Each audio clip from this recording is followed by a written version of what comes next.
Welcome back my dear students. कैसे हैं आप सभी लोग। स्वागत है आप सभी का यूनिवर्सल स्टडी पॉइंट पर। मैं हूं शुभम यादव, आप सभी का हमारे यूट्यूब चैनल पर स्वागत करता हूं।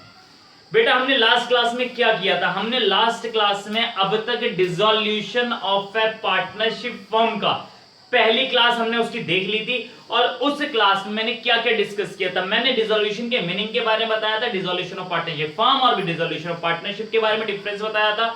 और मैंने कहा था कि सारे के सारे क्वेश्चन इस पूरे के पूरे चैप्टर में आपको 4 प्रकार के खाते बनाने हैं। उन 4 प्रकार के खातों के अंदर ही सारा का सारा क्वेश्चन सॉल्व होगा। कैसे कैसे, सबसे पहले उन 4 खातों को खोल दो। दूसरा काम क्या है, जितने भी बैलेंस शीट की चीजें हैं सबके सब डालते चले जाओ उसके अंदर। तीसरा काम क्या है, जितनी भी एडजस्टमेंट आपको नीचे दे रखी हैं उन एडजस्टमेंट को उसके अंदर इफेक्ट डालते जाओ। और लास्ट स्टेप क्या कहता है, एक एक करके खाता बंद करो और कैश अकाउंट या बैंक अकाउंट मैच कर दो। टैली हो जाना चाहिए। मतलब आपके 4 स्टेप आपको फॉलो करने हैं। आपको ये 4 स्टेप्स में पूरे के पूरे क्वेश्चंस हो जाने हैं। पिछली क्लास में मैंने पहला स्टेप आपके साथ डिस्कस किया था कि बैलेंस शीट के आइटम्स, जो पुरानी बैलेंस शीट है उसके आइटम्स कौन कौन से खाते में और कैसे कैसे जाएंगे। मैंने उन सभी खातों के बारे में बता दिया। उम्मीद करता हूं आपने सही से नोट कर लिया होगा और उसके बारे में पढ़ लिया होगा। मैं मान सकता हूं इस बात को, इस वक्त आपको केवल 10% क्लासेस समझ में आ रही होगी, क्योंकि अभी तक हमने क्वेश्चन नहीं किया। और जब तक हम क्वेश्चन नहीं करेंगे तब तक आप ये पूरी तरीके से समझ नहीं पाओगे। लेकिन इस बात के लिए बैठा तो नहीं जा सकता, आपको पहले थ्योरी पूरी लिखनी है। अभी मैं इस क्लास में डिस्कस कर रहा हूं, पहले चारों स्टेप लिखवाऊंगा, चारों स्टेप्स का कुछ पॉइंट्स हैं वो लिखवाऊंगा, उसके बाद क्वेश्चन की शुरुआत करूंगा। और जब हम क्वेश्चन करने लग जाएंगे ना तो लाइन दर लाइन क्वेश्चन करते चलेंगे। ध्यान रखना इस बात का, हमें पहले थ्योरी कंप्लीट करनी है। थ्योरी हमारी इसलिए ज्यादा जरूरी है क्योंकि यूपी बोर्ड और सीबीएसई बोर्ड और आईसीएसई तीनों में ही अब थ्योरी ज्यादा रिलेवेंट है। थ्योरी में सीबीएसई बोर्ड में ही 20 नंबर की थ्योरी आनी तय है। इसके अलावा जितनी थ्योरी पहले आती थी वो तो आएगी ही आएगी, 20 नंबर के एमसीक्यूज और डाल दी हैं। तो आपको थ्योरी पे ज्यादा फोकस करना है, इस थ्योरी को नजरअंदाज नहीं कर सकते। तो करते हैं आज की क्लास की शुरुआत। क्या था सेकंड स्टेप, सेकंड स्टेप क्या था, पहले स्टेप में क्या है, बैलेंस शीट के सारे आइटम्स रेस्पेक्टिव अकाउंट्स में ट्रांसफर करते हैं। पेज पलट के देख लेना। दूसरे पेज में क्या है, स्टेप 2। स्टेप 2 क्या कहता है कि रियलाइज एसेट्स एंड पे लायबिलिटीज, मतलब एसेट्स बेचते जाओ और लायबिलिटीज की पेमेंट करते जाओ।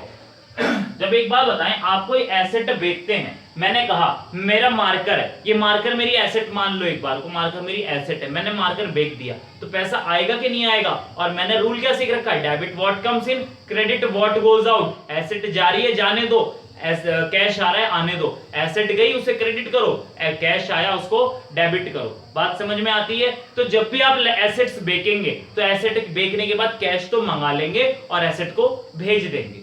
यही हाल लायबिलिटीज में होता है। लायबिलिटीज का पेमेंट जब आप करते हैं तो आपके पास से पैसा जाता है और लायबिलिटीज आपकी खत्म हो जाती है। तो लायबिलिटीज होती है हमेशा डेबिट और कैश हमेशा क्या होगा, क्रेडिट, क्योंकि कैश जा रहा है तो जाने दो उसे। हमने यही सीखा था 11th क्लास में और यहां भी उसी के बारे में चर्चा करने वाले हैं। जर्नल एंट्रीज एक बार आपको करनी आ जाए उसके बाद पोस्टिंग तो आप कर ही लोगे।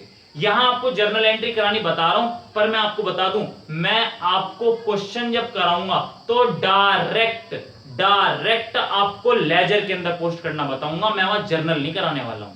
जर्नल आप खुद कर लेना या फिर अगर कोई मुझसे पूछेगा तो जर्नल करा के बता दूंगा, रिक्वायरमेंट आती है। पर मैं जर्नल में टाइम वेस्ट नहीं करूंगा। 11th में मैंने बहुत टाइम खराब किया आपके साथ। ठीक है, करते हैं शुरुआत।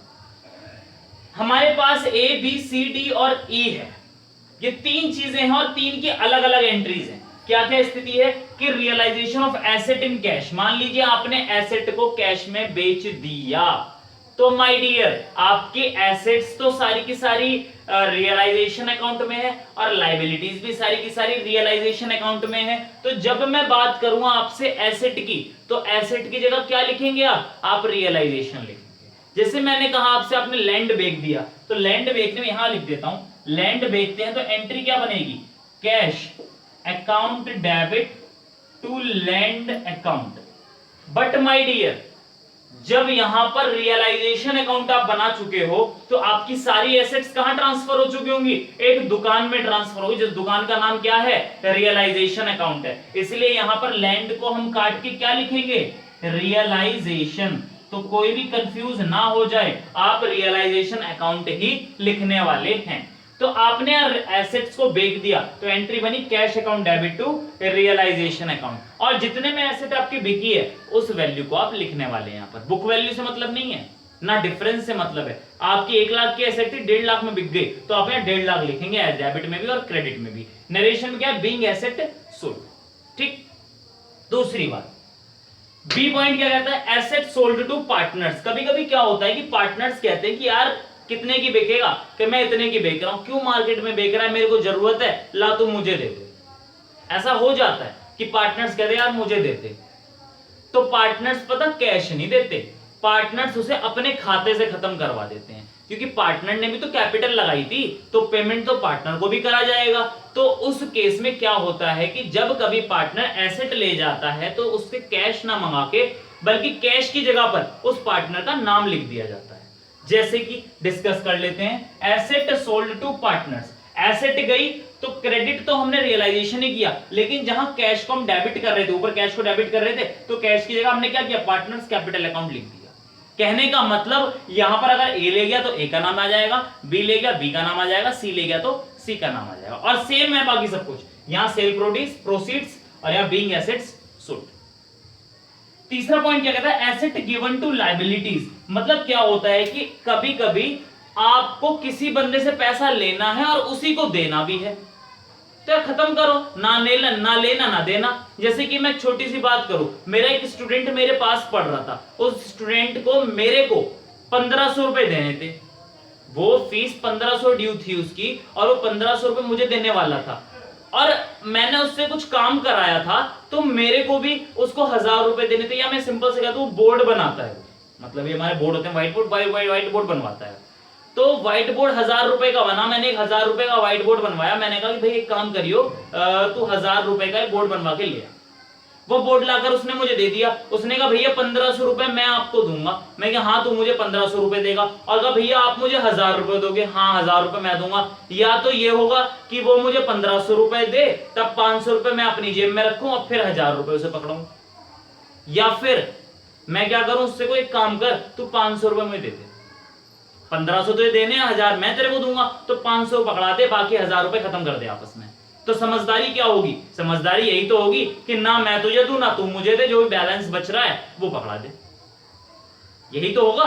यहां पर भी यही हो रहा है कि मान लो किसी की आपकी एसेट, आपके एक लायबिलिटी थी, लायबिलिटी की आपको पेमेंट करनी थी, तो एसेट्स की भी आपको पेमेंट, सॉरी एसेट्स आपने बेचने की जगह पर, एसेट्स का क्या करते हैं, पहले आप एसेट बेचेंगे, फिर वहां से जो पैसा आएगा तब लायबिलिटी की पेमेंट करेंगे। जैसे आप एसेट बेचने जा रहे हो तो लायबिलिटी वाला जो था वो आगे आपके पास, कहां जा रहा है, मैंने कहा जी एसेट बेचने जा रहा हूं, तो कि कितने की बेचेगा, मैंने बताया 50,000 की बेचूंगा। तो उसने कहा एक काम कर, तू मुझे दे दे, 50,000 मेरा बैलेंस था तू मुझे दे दे, या 55,000 मेरा बैलेंस था तू 50,000 है मुझे दे, तो 5,000 का फायदा हो गया नहीं हो गया मेरा। तो मैं मार्केट में क्यों बेचूं, उसको भी बेचना है इसको भी देना है। तो जब कभी एसेट्स लायबिलिटीज वालों को दे दी जाती है तब आपको कोई एंट्री नहीं बनानी होती। यहां पर भी यही है, assets given to liabilities, asset जब आप लायबिलिटी को दोगे तो कोई एंट्री नहीं बनानी आपको, वो इफेक्ट तो खत्म ही हो गया। बात समझ में आती है। इसके बाद डी पॉइंट आता है। डी पॉइंट क्या कहता है कि अब ये एसेट से जब जस्ट अपोजिट हो गया, लायबिलिटीज की पेमेंट कर रहे हैं। मैंने कहा आपसे कि मैं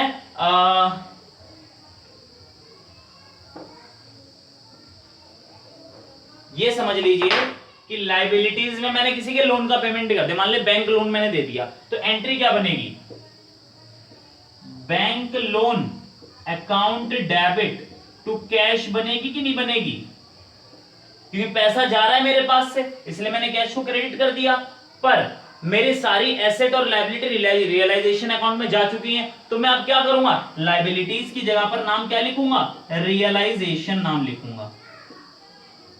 यही हो रहा है कि नहीं हो रहा, realisation account debit to cash, same यही काम हम करने वाले हैं कि जब आप लायबिलिटीज की पेमेंट करेंगे तो आप यही एंट्री डालने वाले हैं कि realisation account debit to cash account, और यहां पर जितनी पेमेंट आपने उसको करी है, और नरेशन में क्या लिखेंगे, बीइंग लायबिलिटी पेड। इसके बाद आपके पास लास्ट पॉइंट आता है, if liability is taken over by partners, अगर पार्टनर्स लायबिलिटी ले लें, वो कहते हैं कि चल हम पेमेंट कर देंगे, तो जब पार्टनर्स लायबिलिटी लेते हैं ना माय डियर, तो कैश ना तो वो देते हैं ना ही कुछ करते हैं, क्या पता सेटिंग हो। मान लो किसी ने लोन दे रखा था, मैं भी एक पार्टनर था, 3 पार्टनर थे, पार्टनरशिप फॉर्म चला रहे थे, मैं भी एक पार्टनर था, मैंने अपने एक